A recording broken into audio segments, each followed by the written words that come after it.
I hear the seven deadly sins, and the terrible twins keep the call on you. The yellow baby, the harder they fall on you. And you're always the same, you persevere on the same old pressure ground. Only it never rains around you. It just comes pouring down. Welcome to Bob Dylan's Songbook. Not just kidding. But of course this song has a huge Dylan impact in the way it was written, especially this part. And the terrible twins came to call on you. It's like Bob Dylan is singing for Mark at this moment. I'm sure many of you tried to play this song, and I tried to play the song for years, and always you think, oh, it's gotta be capo on the second fret. And it does sound pretty good if you try this, but when you go to this section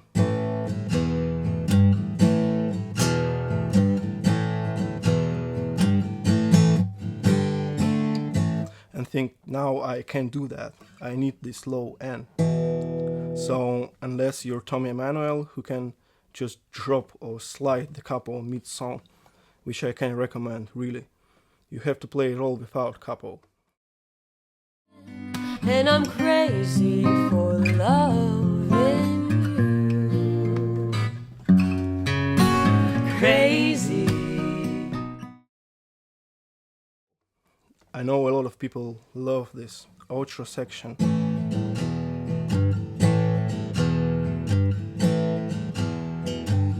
But I just don't. Usually then I listen to this tune, I get to this part. Yes, and that's all that remains of the years spent doing the rounds. And it never rains around here. It just comes pouring down. And immediately hit the stop button. And besides, it's impossible to play on one guitar, so this is not what I'm interested in at this point. What I am interested in is the beauty and the simplicity of this little song. Yes, I said the simplicity because if you break it all down, there's not too much of what's happening. It's all about the arrangement and, of course, lead guitar playing. But underneath there's always this simple and Bob Dylan-ish song in D major.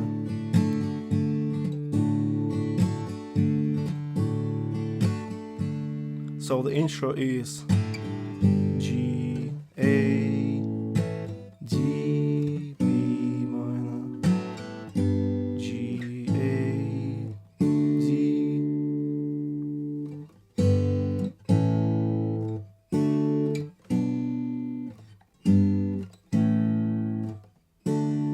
Sounds simple, isn't it?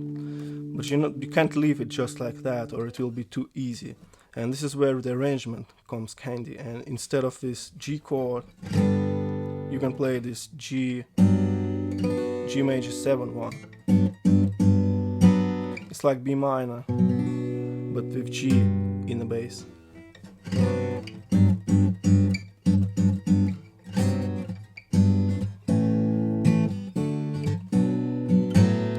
Here is some walking bass.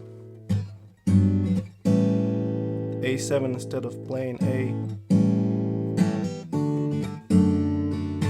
Then D with an F sharp in the bass to keep the momentum. The only change is this F sharp minor chord instead of D.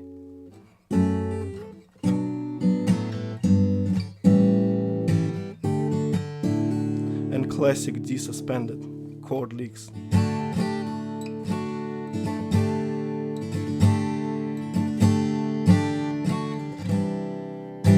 The right hand is playing this sort of bass and strumming type of thing. Fast, down and up. Down, up, down. Then bass and up, down.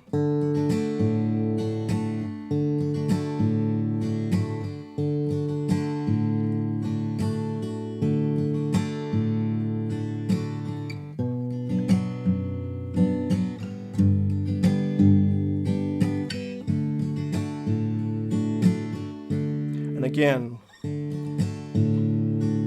chord strumming.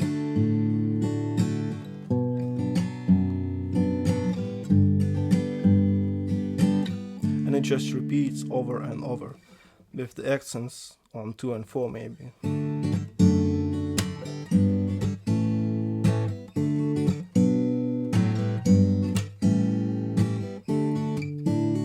The verse is very relaxing and has this singer-songwriter approach to it. Nothing extraordinary. One way to play it is to continue the pattern.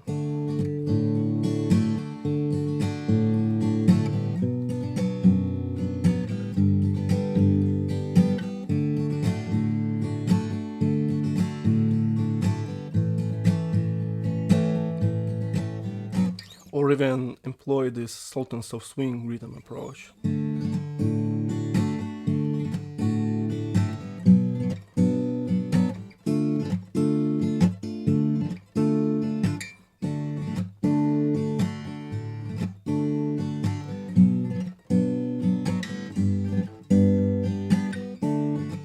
The thing is, there's no any strict pattern to use, and I love it. Just play how you want it, how you feel it. D, B minor, G, D, A, D, F sharp, G, A, D, F sharp, G, B minor, F sharp minor, G, A, G, A, D, and again. And this is it for the verse. There's literally nothing more. It just repeats a couple of times and goes to the rock part. Of course, there's more stuff in the verse, like various licks, like this one. Get out of town, leaving makeup stains and the tears of the clown. Oh, and it never rains around here. It's a very fun song to explore, and I leave it to you. The rock part has a very strict pattern if you look closely. It starts with this A power chord, which alternates between E power chord and this bouncy lick through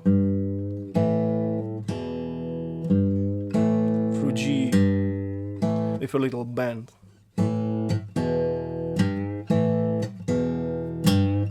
There's also tons of patterns to use, from crazy ones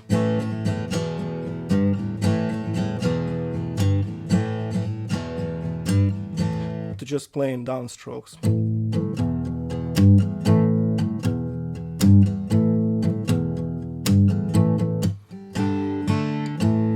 Or fingerstyle.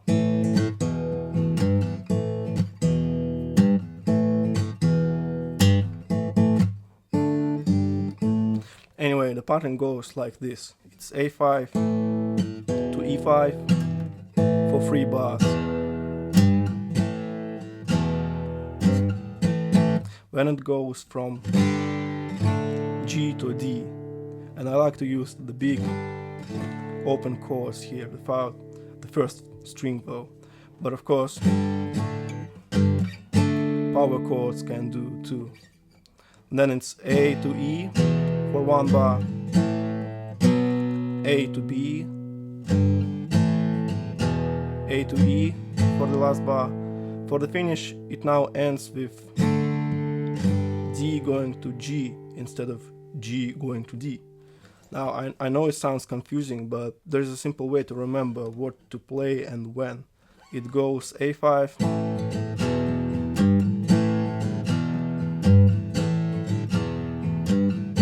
then going up. I imagine like going upstairs to A5, B5, A5, and now going down, going downstairs.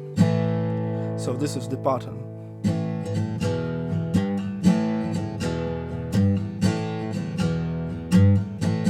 going up,